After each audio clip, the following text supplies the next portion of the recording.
Hello friends, welcome back to Sarbath kid channel. நான் கார்த்திகா முத்து. இன்னைக்கு இந்த தீபாவளிக்கு ஒரு சூப்பரான காஜு கட்லி ரெசிபி எப்படி பண்றதுன்னு பார்க்கலாங்க.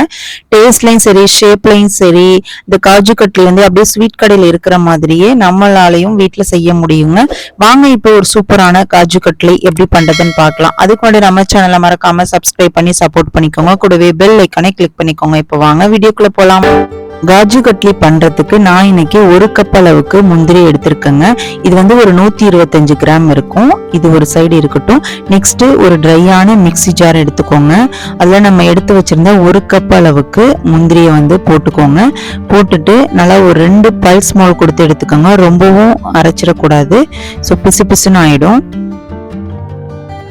இப்போ முந்திரி நல்லா பவுடர் ஆயிடுச்சுங்க. இதை நல்லா ஒரு ஜல்லடை வச்சு நல்லா நைஸா நம்ம ஜலிச்சுக்கலாங்க.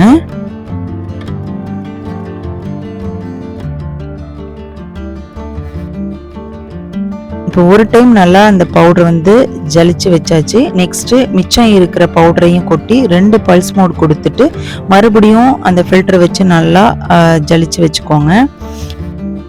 இப்போ முந்திரி நல்லா நைஸா பவுடரா இருக்குங்க.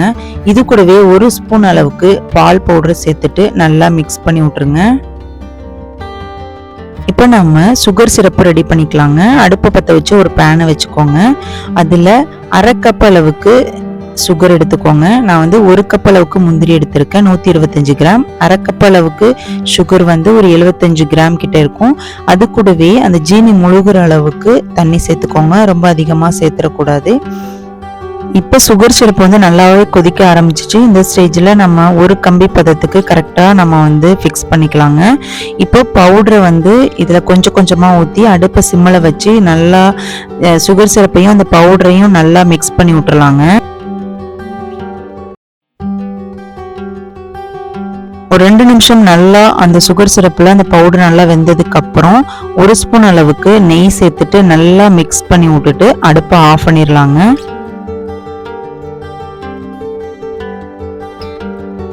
இப்போ சுட சுட இருக்கிற அந்த மாவை பட்டர் சீட்ல கொஞ்சமா நெய் தடவிட்டு அது மேல நம்ம வச்சிடணுங்க. ஸோ கொஞ்சம் சூடா இருக்கும், பார்த்து பண்ணணும்.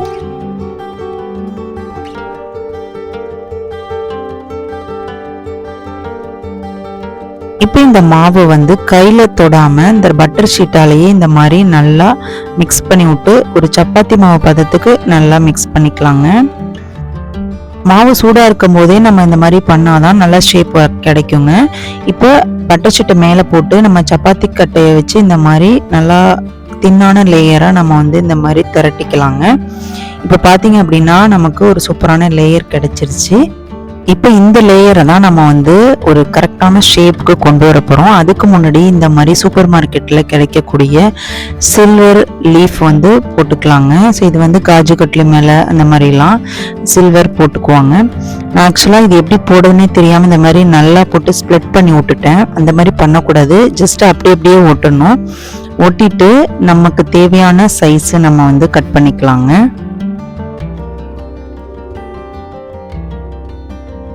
சூடா இருக்கும்போது ஷேப் நல்லா கட் பண்ணிட்டு ஒரு 1 ஹவர் கழிச்சு நம்ம எடுத்து சாப்பிடலாங்க. சூப்பரான காஜு கட்லி ரெடி ஆயிடுச்சு. வாங்க பிளேட்டிங் பண்ணிடலாம்.